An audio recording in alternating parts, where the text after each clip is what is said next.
Dans ce monde, certaines personnes sont invisibles, non pas parce qu'elles n'existent pas, mais parce que les autres ont décidé de ne jamais les voir. Et parfois, ces mêmes personnes portent en elles un secret capable de bouleverser des royaumes entiers. Alors reste jusqu'à la fin, car cette histoire pourrait changer ta façon de voir les gens pour toujours. Tout a commencé dans un marché bruyant, au cœur d'un petit village oublié, où une jeune fille du nom de Lina vivait sans jamais attirer l'attention, jusqu'au jour où une gifle a brisé le silence.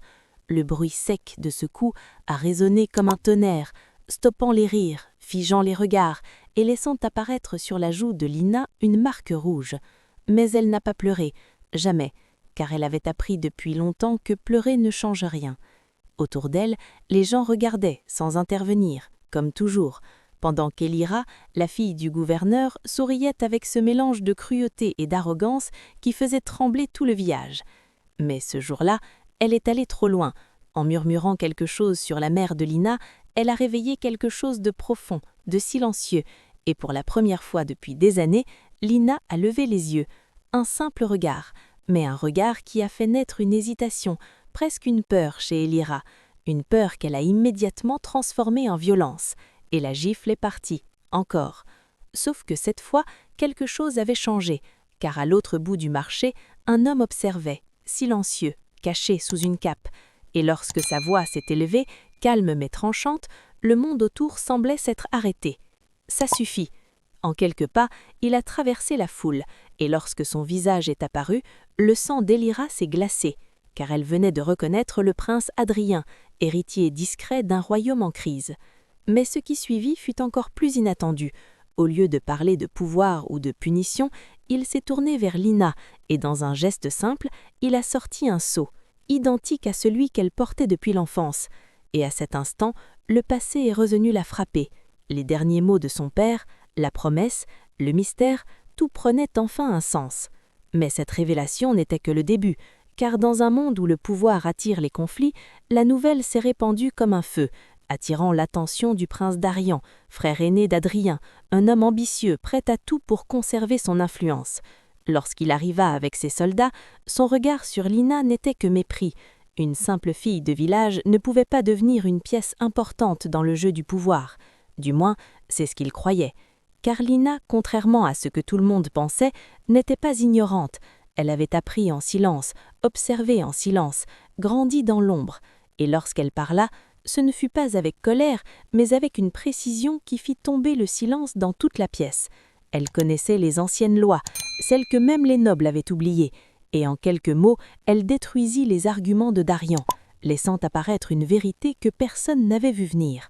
Elle n'était pas faible, elle était cachée. Pendant ce temps, Adrien lui-même changeait. Ce qui n'était au départ qu'une obligation devenait peu à peu une évidence. Il ne voulait plus simplement honorer une promesse, il voulait la comprendre, la connaître. Et un soir, au bord d'une rivière calme, sous une lumière dorée, il lui offrit un choix, pas un devoir, un vrai choix. Et Lina, pour la première fois de sa vie, hésita, non pas par peur, mais parce qu'elle n'avait jamais eu le luxe de choisir. Et dans ce silence, quelque chose de nouveau est né, une confiance fragile, mais réelle. Elle accepta, non pas parce qu'un contrat l'y obligeait, mais parce qu'elle voulait voir jusqu'où cette histoire pouvait aller. Et pendant que leur lien se construisait, le monde autour changeait. Elira, autrefois intouchable, perdit tout. Non pas à cause d'un ordre royal, mais parce que le silence des gens avait atteint sa limite. Car parfois, ignorer l'injustice est aussi une forme de faute. Et lorsque les regards se détournent, même les plus puissants tombent. Darion, lui, tenta une dernière fois de briser cette union devant les anciens, mais en quelques minutes, son échec fut scellé, car certaines promesses sont plus anciennes que le pouvoir lui-même, et même un roi ne peut les briser. Lorsque le roi entendit l'histoire, il ne parla pas immédiatement. Il observa, réfléchit, puis prononça une simple phrase, reconnaissant en Lina une valeur que peu avaient su voir. Et c'est à cet instant que tout changea définitivement. Mais la plus grande transformation ne fut ni politique ni royale, elle fut intérieure. Lina ne baissa plus jamais les yeux, elle ne se rendit plus invisible. Elle comprit enfin que ce que le monde ignorait n'était pas sans valeur, mais simplement mal compris. et que parfois, il suffit d'un moment, d'un regard, d'un choix pour que la vérité éclate. Et si cette histoire t'a touché, souviens-toi de ceci. Ce n'est pas parce que personne ne te voit que tu n'es pas destiné à être remarquable. Parfois, le monde attend juste le bon moment pour ouvrir les yeux. Mais l'histoire de Lina ne s'arrêtait pas là. Car même lorsque le monde commence enfin à te voir, cela ne veut pas dire qu'il t'accepte immédiatement. Les jours qui suivirent furent étranges, presque irréels. Les mêmes personnes qui détournaient autrefois le regard lorsqu'elle passait s'arrêtaient maintenant pour la saluer, certains avec respect, d'autres avec une curiosité mal dissimulée.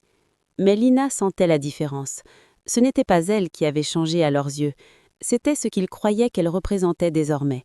Et cette idée la dérangeait plus qu'elle ne la rassurait, car au fond d'elle, elle restait cette fille qui avait grandi dans le silence et l'oubli. Pendant ce temps, au palais, les tensions montaient. Le nom de Lina circulait dans les couloirs comme une rumeur impossible, une fille inconnue, liée au prince par une ancienne promesse, capable de tenir tête à un héritier royal. Certains la voyaient comme une menace, d'autres comme une opportunité, mais personne ne la voyait encore comme elle était vraiment. Adrien, lui, commençait à comprendre. Il observait ses silences, sa façon de réfléchir avant de parler, sa manière de ne jamais chercher à impressionner. Et cela le troublait. Car dans un monde où tout était stratégie, Lina était vraie, et cette vérité était plus puissante que n'importe quelle couronne. Mais cette lumière naissante allait bientôt être mise à l'épreuve. Car une nuit, alors que le village semblait paisible, un groupe d'hommes arriva discrètement, envoyé non pas officiellement, mais par ceux qui avaient intérêt à voir cette histoire disparaître. Leur objectif était simple, enlever Lina, effacer le problème avant qu'il ne devienne incontrôlable. Mais ils avaient sous-estimé une chose, Lina n'était plus seule. Lorsqu'ils pénétraient dans sa maison, pensant trouver une fille fragile, ils furent accueillis par un silence étrange, puis un mouvement, rapide, précis. Lina se défendit avec une détermination qu'elle-même ne soupçonnait pas, non pas par force brute, mais par instinct, par survie, comme elle l'avait toujours fait. Et lorsqu'Adrien arriva, alerté par le bruit, il ne trouva pas une victime, mais une survivante, debout, tremblante, mais intacte. Et c'est à cet instant qu'il comprit définitivement. Elle n'avait pas besoin d'être sauvée, elle avait seulement besoin d'être reconnue. Cet événement changea tout, car cette fois le danger n'était plus caché, il était réel, visible et impossible à ignorer. Le roi lui-même convoqua Lina au palais, un lieu qu'elle n'avait jamais imaginé voir autrement qu'en rêve. Les murs immenses, les regards lourds, les jugements silencieux, tout semblait vouloir la rappeler à sa place. Mais Lina ne baissa pas les yeux, pas cette fois.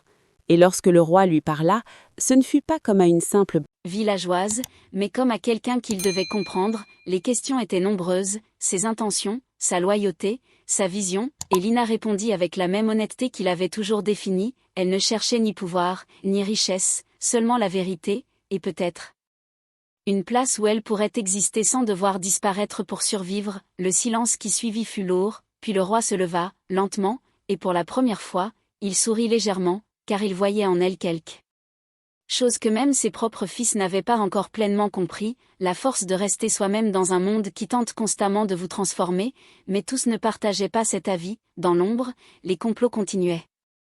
Darion n'avait pas abandonné, loin de là, il préparait quelque chose de plus grand, quelque chose qui ne viserait pas seulement Lina, mais tout ce qu'elle représentait, et pendant que le danger grandissait, Lina faisait face à un autre combat, intérieur cette fois, apprendre à accepter qu'elle méritait d'être là. Apprendre à ne plus se cacher, apprendre à vivre sans peur, et ce combat était le plus difficile de tout, car il ne se gagnait pas en un jour, mais dans chaque regard soutenu, chaque parole assumée, chaque pas en avant. Adrien restait à ses côtés, non pas comme un sauveur, mais comme un allié, quelqu'un qui apprenait lui aussi, à voir au-delà des apparences, à choisir avec le cœur plutôt qu'avec la stratégie, et ensemble, ils commençaient à écrire quelque chose de nouveau, quelque chose qui n'était plus dicté par une promesse ancienne, mais par une volonté présente. Mais la vraie question restait, le monde allait-il les laisser faire, ou allait-il tout faire pour les briser, car parfois, ce ne sont pas les ennemis visibles qui sont les plus dangereux, mais ceux qui attendent, dans l'ombre, le moment parfait pour frapper, et ce moment approchait.